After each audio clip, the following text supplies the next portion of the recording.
Entonces, a pasar al versículo 3. Por esta causa, ¿sí? Yo, Pablo, ¿por cuál causa? ¿Cuál es la causa que la que él está hablando? Bueno, él acaba de hablar, ¿sí?, de que los gentiles ahora tienen entrada al cuerpo, a la familia de Dios, y que Pablo es una persona o fue un ministro que fue enviado para predicar la palabra de Dios, especialmente al grupo gentil.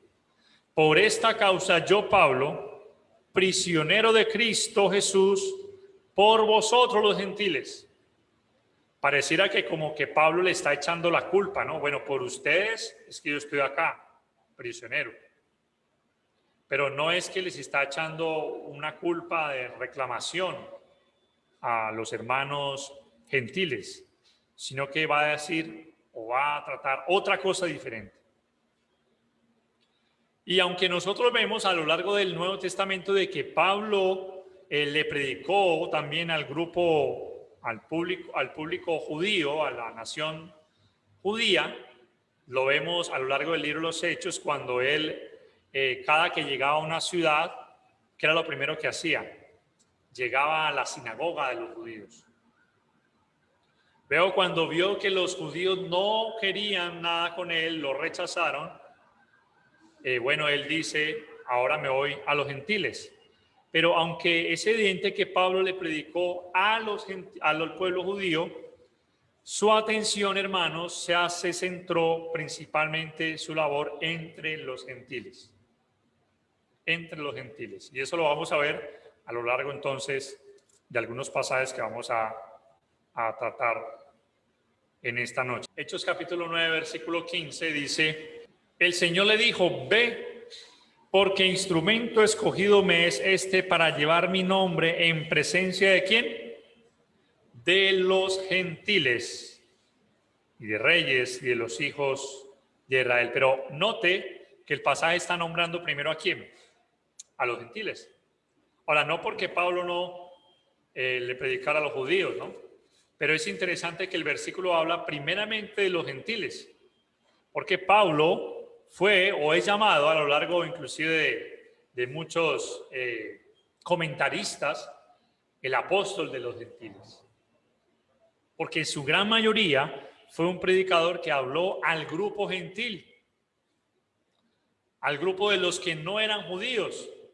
¿Por qué Dios permitió eso?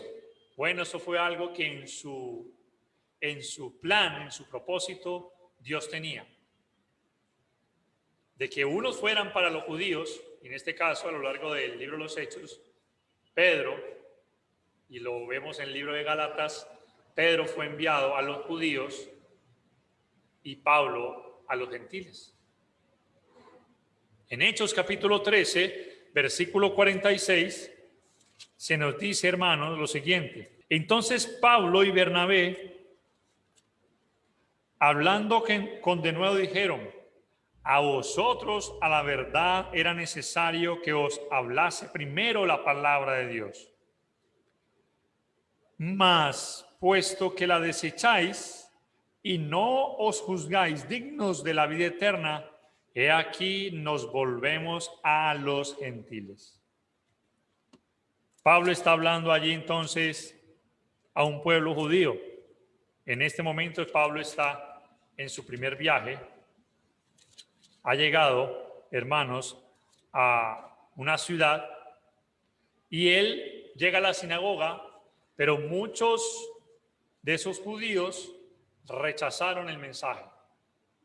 Bueno, posiblemente vieron que Pablo no era digno de predicar ese mensaje porque Pablo fue uno de los perseguidores de la iglesia. Y no solamente eso, Pablo fue uno de los hombres más celosos de la ley. Y al ser tan celoso de la ley, los judíos, que todavía eran celosos de la ley, no aceptaban que Pablo fuera ahora un creyente o un seguidor de Cristo. Y por lo tanto, no lo aceptaron, no aceptaron la predicación, no aceptaron el mensaje que llevaba Pablo, no aceptaron de que Jesús era el Rey y el Mesías, el Salvador. Y por eso Pablo dice aquí, bueno, ustedes rechazaron y a ustedes eran los primeros que era necesario ir, pero como ustedes rechazan, pues nosotros ahora nos vamos a ir a los gentiles. En Hechos capítulo 18, versículo 6, nuevamente Pablo dice lo siguiente: pero oponiéndose y blasfemando estos, les dijo, sacudiéndose los vestidos, vuestra sangre sea sobre vuestra propia cabeza. Yo, limpio desde ahora, me iré a los gentiles. A los gentiles. Y nuevamente, hermanos, vamos también a ir a Gálatas capítulo 2, versículo 2. Pero subí según una revelación, y para no correr o haber corrido en vano, expresé en privado a los que tenían cierta reputación el evangelio que predico entre los gentiles. Cuando Pablo entonces habló en todos estos pasajes que acabamos de leer, de que él era prisionero por Cristo Jesús, por vosotros los gentiles, era porque Pablo había sido enviado a ellos. A ellos. Ahora, Pablo ahí se refiere también al término prisionero de Jesucristo. Ese término prisionero es la palabra prisionero, la palabra desmíos. Y esa palabra también tiene una similitud con la palabra siervo. Pablo, hermanos, se consideraba a sí mismo como un hombre que había sido libertado del pecado, pero ahora puesto, convertido a Cristo y como esclavo de Cristo, para hacer la voluntad de Jesús, para entregarse en completa fidelidad a Dios, a Jesús. Y por eso él habla allí prisionero de Cristo. Ahora, sé que en un contexto inicial está hablando de que él está encarcelado, ¿no? Porque sabemos que la carta fue escrita en Roma, mientras Pablo estuvo en su primer encarcelamiento, y que él habla de que él estaba allí por causa de la palabra de Dios, por causa de Cristo. Pero si lo tomamos en un sentido también aplicativo, Pablo está diciendo: yo ahora soy un esclavo de Cristo. Él habla también en otros lugares que se consideraba como un siervo de Cristo. De hecho, si usted lee los principios de las cartas, cada una de las cartas, Pablo dice siervo de Jesucristo. Pablo, apóstol y siervo. En Colosenses, en Filipenses creo que también habla la palabra siervo. Utiliza la palabra siervo, doulos en el griego. Y esa palabra, hermanos, significa un esclavo, aquel cuya voluntad y habilidades están enteramente al servicio de otro. Los esclavos de aquella época, hermanos, no tenían derechos. Los esclavos de aquella época, las vidas de ellos les pertenecían a su amo. Y si ellos tenían descendencia, hijos, los hijos les pertenecían a ellos. Sus vidas. Ellos eran considerados inclusive como personas que ya no tenían vida. En la época de la colonia, aquí en nuestra América, después de que los españoles llegaron, ustedes saben lo que han estudiado historia, yo sé que sí, o por lo menos tienen indicio, que cuando los españoles llegaron, ellos pusieron a trabajar a los indígenas y luego vieron que los indígenas no podían con toda esa carga para sacar oro de las minas. ¿Y qué hicieron ellos? Ellos trajeron del África a los negros, ¿no? Entre comillas, a ellos les llamaban negros, que es un término despectivo, ¿no? Porque consideraban que su alma era negra, que no vivían, que no tenían vida, que le pertenecían simplemente o que estaban puestos simplemente para servir a sus amos. y trajeron esclavos del África para trabajar en las minas y poder extraer el oro, que se llevaron todo de acá, ¿no? Pero aquí lo interesante es que un esclavo no le pertenecía, no, su vida no le pertenecía a él, su vida no le pertenecía sino a su amo. Y creo que, hermanos, esta parte, vuelvo y reitero, no quitando el contexto inicial, pero sí como una aplicación para nosotros. Nosotros ahora somos siervos, somos prisioneros de Jesucristo. Porque nuestra vida, hermanos, ya no nos pertenece a nosotros. Tenemos un amo. Ese amo es nuestro Señor Jesús. Él nos libertó del pecado, porque teníamos el amo, que era el enemigo, ¿sí? Y ahora tenemos a nuestro amo, que es Jesús. Es nuestro Señor. Y en cierta ocasión yo hablaba acerca de esta parte de lo que es ser Señor y amo, ¿no? Porque nosotros tenemos muy buena relación con nuestro Salvador, pero una deficiente relación con nuestro Señor y amo. Tenemos a Jesús salvándonos de nuestros pecados, ayudándonos en nuestras penas y tribulaciones. Pero ¿qué del hecho de que ahora somos prisioneros de Él? De que ahora somos siervos de Jesucristo. De que ahora tenemos un amo para nuestras vidas. Eso debemos meditarlo, hermanos, y que debe servir como una lección para nosotros. No solamente debemos relacionarnos con nuestro Salvador Jesús, sino que también debemos tener una relación con nuestro Señor Jesús. Y cuando hablamos de Señor, estamos hablando del amo de nuestras vidas. Amén.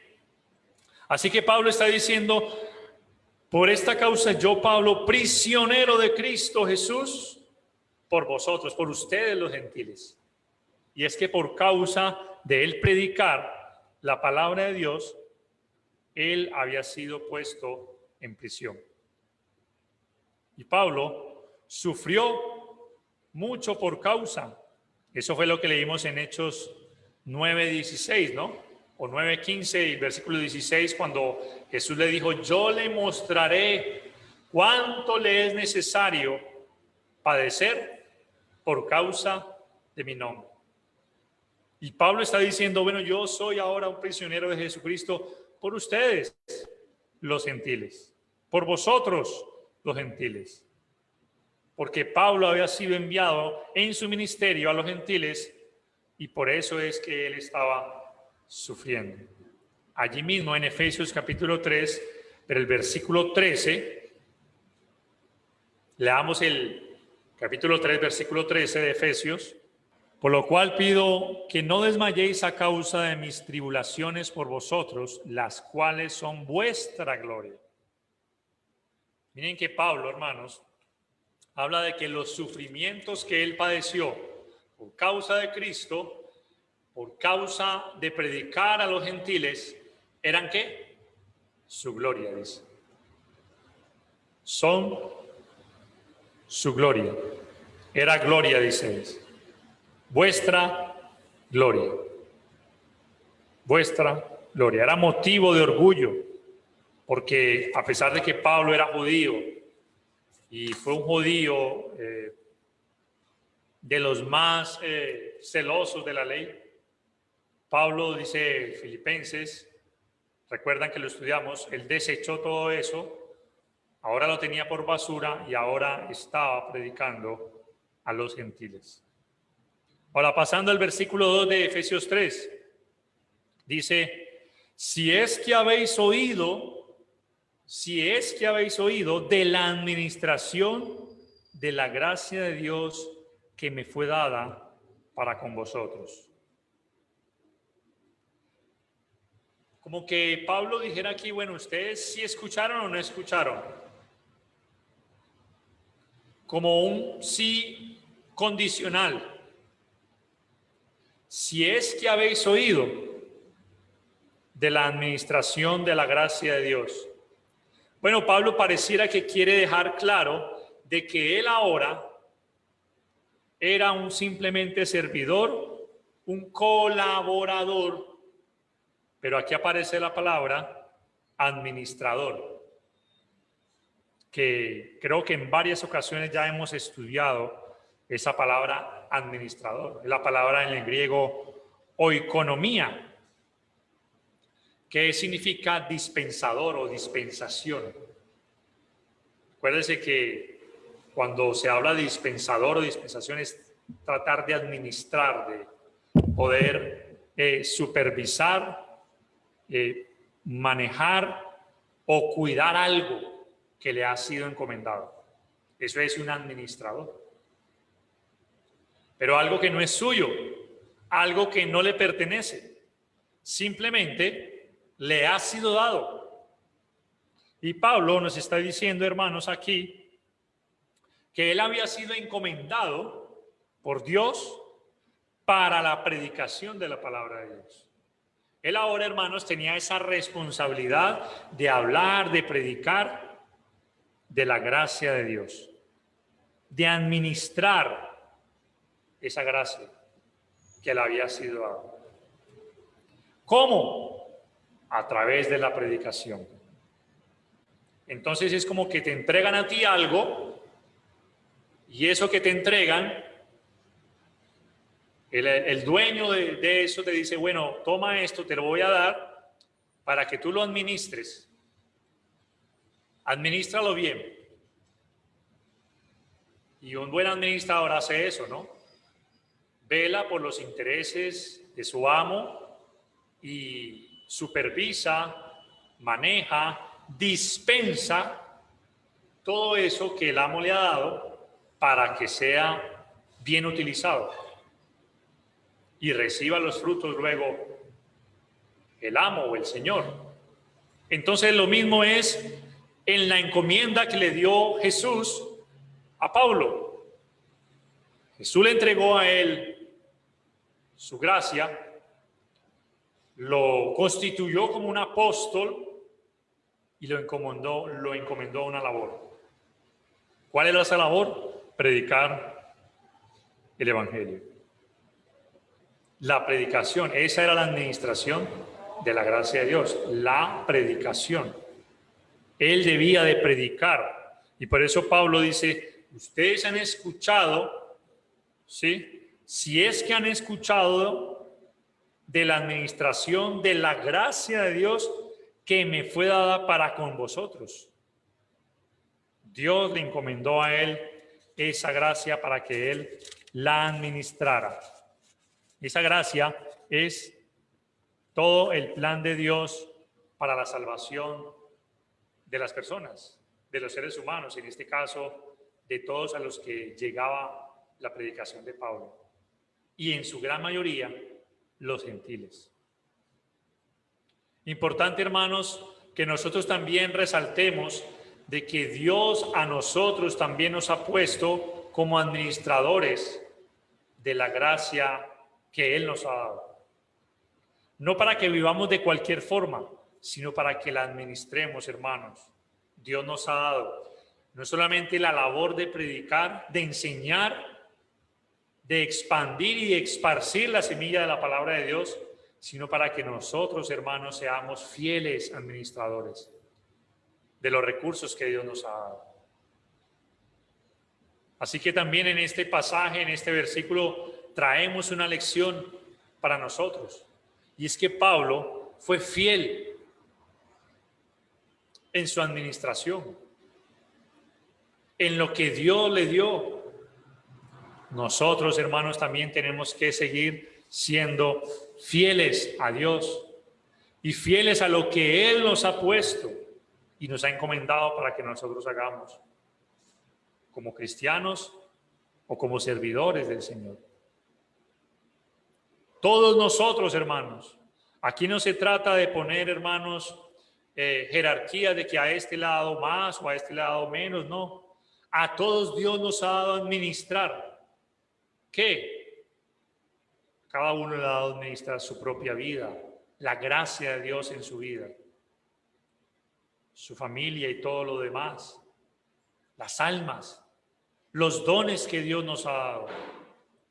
Dios, hermanos, nos ha puesto como administradores y tenemos que ser fieles a Él. Porque lo dice 1 Corintios 4, ¿no? Que se requiere que los administradores sean hallados, ¿qué? Fieles. Ahora, el versículo 3 va a hablar entonces diciendo, conectándolo con el versículo 2, que por revelación me fue declarado el misterio, como antes lo he escrito brevemente.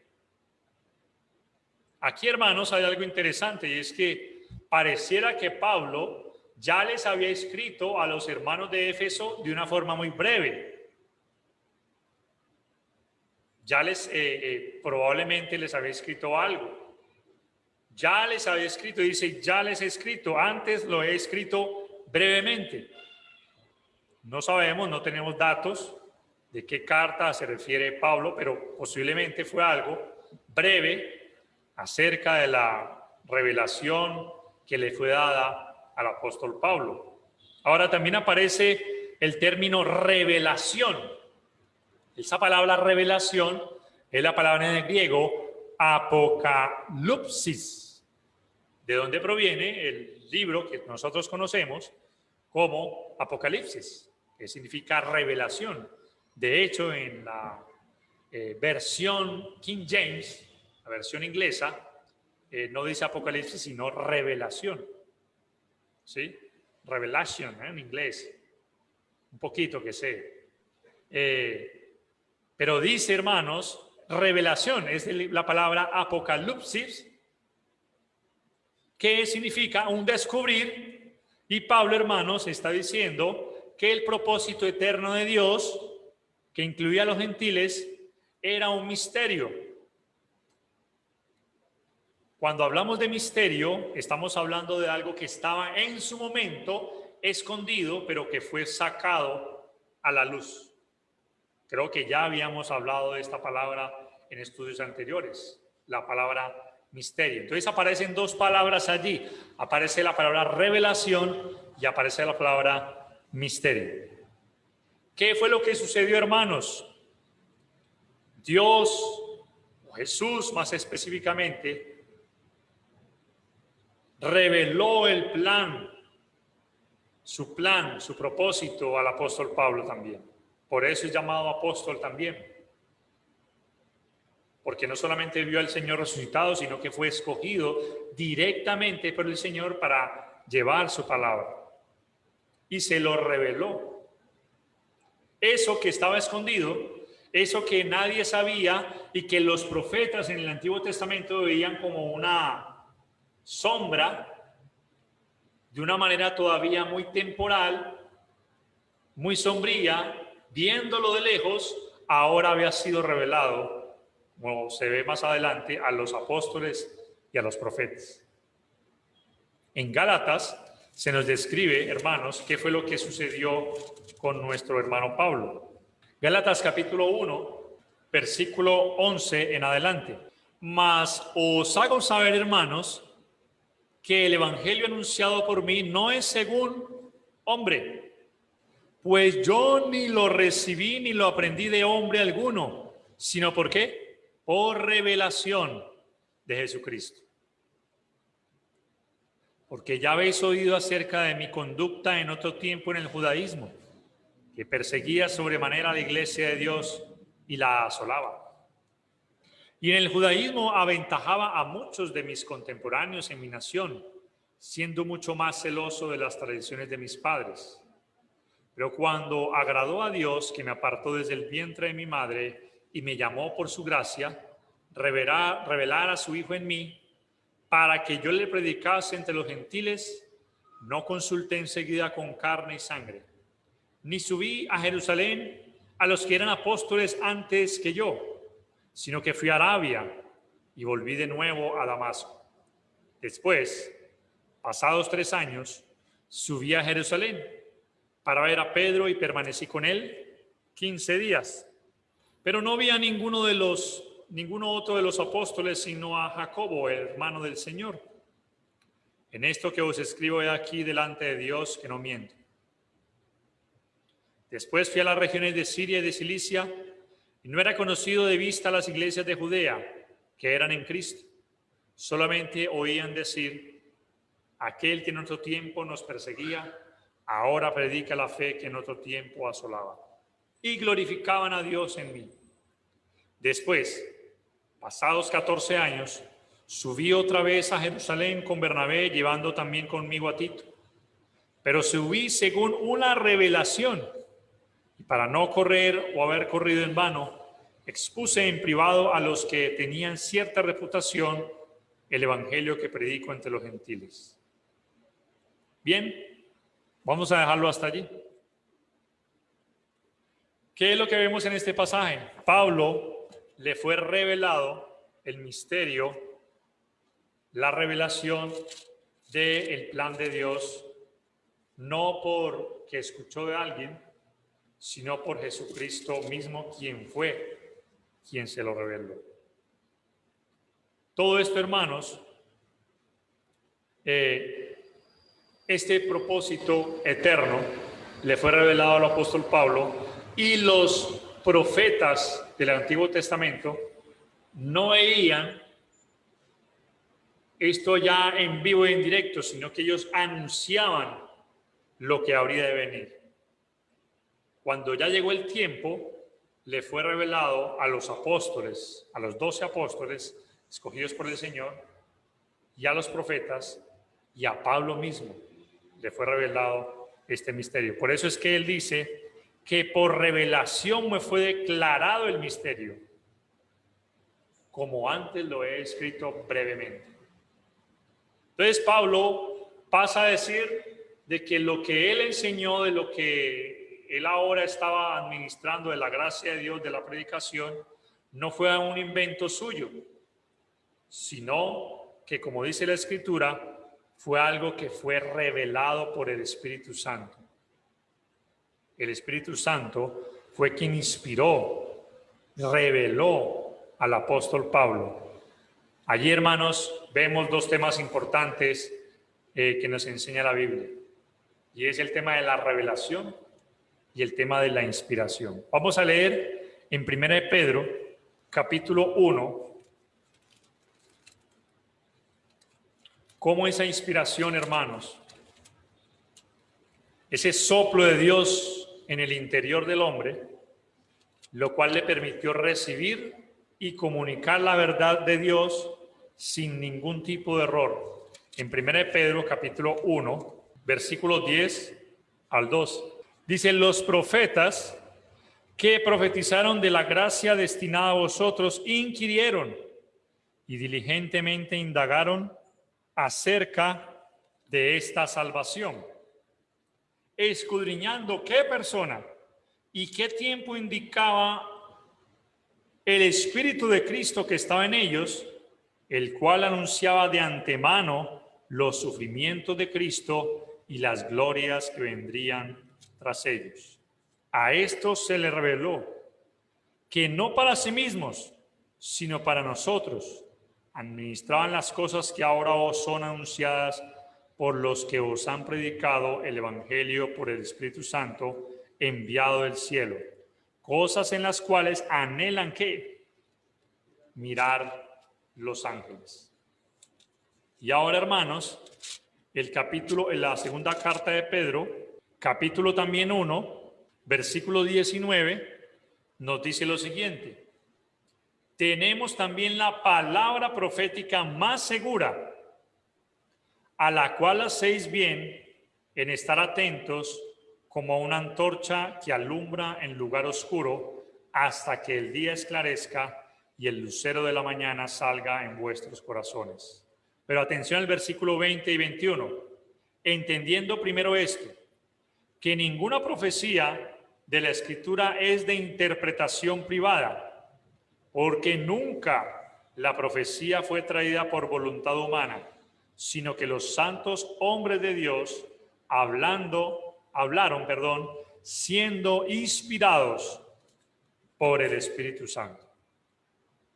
¿Qué nos dice estos pasajes, hermanos? Primeramente, que los profetas anunciaron la gloria de Cristo, lo que debía venir en el propósito y en el plan de Dios, pero que ellos mismos lo vieron de lejos. Pero cuando llegó ese momento, los hombres de Dios, todos ellos, tanto los profetas como ahora los apóstoles y los profetas, incluyendo al apóstol Pablo, fueron inspirados por el Espíritu Santo para hablar y revelar el mensaje divino de Dios. Entonces, cuando Pablo se refiere aquí, en Efesios capítulo 3, versículo 3, que por revelación le fue declarado el misterio, está hablando, hermanos, de que él fue inspirado por el Espíritu Santo para hablar y escribir todo lo que refería el plan y el propósito eterno de Dios. Porque a él le revelaron, Dios le reveló, Jesús le reveló ese misterio. No fue opiniones de Pablo, no fue voluntad de Pablo, sino que fue inspiración divina del Espíritu Santo. Por eso cuando leemos la Escritura debemos entender eso, hermanos, que estamos leyendo el mensaje del Espíritu Santo en nuestras vidas. No estamos leyendo simplemente palabras de un hombre que se le ocurrieron decir estas cosas. Estamos leyendo palabra inspirada por el Espíritu Santo. Por eso cuando leemos el Nuevo Testamento, cuando leemos la Biblia, es Dios mismo hablándonos. Es el Espíritu Santo hablándonos a nosotros. Por eso, hermano, la importancia de escuchar atentamente el mensaje de la palabra de Dios. Porque es Dios. Y termino, hermanos, con el versículo 4. Leyendo, lo cual podéis entender cuál sea mi conocimiento en el misterio de Cristo. Hermanos, ¿qué necesitaban los efesios para conocer el misterio de Cristo? Una sola cosa: leer. Leer lo que el apóstol Pablo Dios le había revelado y había escrito. Hermanos, pero eso es precisamente lo que poco hacemos. Leer. Estamos más interesados en escuchar a otros que en leer.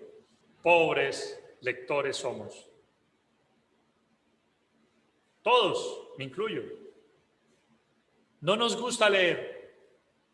Y por eso es que no comprendemos tal vez muchas cosas de la voluntad de Dios. Y si no las comprendemos, no las hacemos. Y si no las hacemos, pues no damos el fruto que Dios quiere.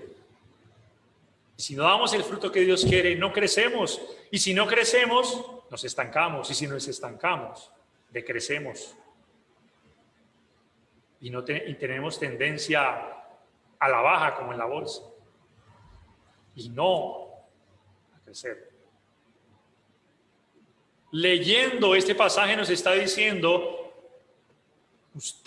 Pablo les está diciendo a los efesios, miren, ustedes pueden conocer la voluntad de Dios, la revelación que me fue declarada, este misterio que fue revelado y que ahora he escrito y que fue inspirado por el Espíritu Santo, solo lo pueden conocer leyendo. No hay otra forma, no hay sueños, no hay revelaciones de hombres. No existen inspiraciones humanas. Leyendo. Preguntémonos, hermanos, pregúntese usted, hermanos, ¿cuántos libros de la Biblia se ha leído? ¿Cuánto leemos en nuestra vida diaria? ¿Cuánto nos interesa leer? Porque ahí está el punto, hermanos. Y no es que simplemente nos vamos a llenar de conocimiento. Es leer para, lo decía nuestro hermano Albert el domingo, para renovar el espíritu de nuestra mente. Porque es que nuestra mente está llena de muchas cosas y de muchos conocimientos y de muchas ideas y filosofías. Pero la palabra de Dios tiene ese poder para que pueda lavarnos y ayudarnos a que nuestra mente se renueve cada día más. Leemos poco. No nos gusta leer. Nos da pereza leer. Y por eso, hermanos, es que fallamos muchas veces. Pecamos. Porque no estamos interesados en conocer más y más el mensaje de la voluntad de Dios. Porque eso es una cadena, ¿no? Porque decía ahora, si no leemos, pues no practicamos, y si no practicamos. Leyendo, dice aquí el pasaje. Leyendo, lo cual podéis entender. Mire que la frase dice que usted y yo podemos entender la Biblia. Porque la Biblia no fue escrita para superdotados, para personas intelectualmente preparadas. Usted puede leer y usted puede entender, porque Dios no va a demandar lo imposible en nosotros. ¿O sí? Dios nunca demanda lo imposible. Dios, hermanos, nos habla a través de su palabra y si nosotros leemos, podemos entender. Hermano, pero es que yo no entiendo la Biblia. Entiendo, sí, Pedro lo dice, hay pasajes difíciles de entender. Para eso Dios ha puesto maestros. Pida ayuda cuando usted no entienda algo de la palabra de Dios. Pero todos nosotros podemos entender porque la revelación le ha sido dada, la palabra de Dios ha sido dada para todos. Para que todos la leamos, la entendamos y la pongamos en práctica. Así que, hermanos, pongámonos retos de lectura, hábitos de lectura, de leer. Porque si no leemos, hermanos, y simplemente nos basamos a que recibimos el mensaje el miércoles, el domingo, y por ahí de vez en cuando nos acordamos de leer, voy a leer el Salmo 23. Y solamente leemos muy poco, pues hermanos, ¿cómo vamos a conocer más y más de la voluntad de Dios? Vamos a dejarlo hasta allí, hermanos. Pero, hermanos, la invitación es a que nosotros entendamos que ahora Dios nos ha dejado su palabra para que por medio de ella comprendamos que somos muy privilegiados. La revelación ha sido dada para que entendamos el misterio y el propósito y el plan de Dios perfecto para todos nosotros. Y esto está incluyendo a los gentiles, que fueron escogidos también por Dios para ser partícipes de la gracia de Dios. Podéis entender cuál sea mi conocimiento en el misterio de Cristo.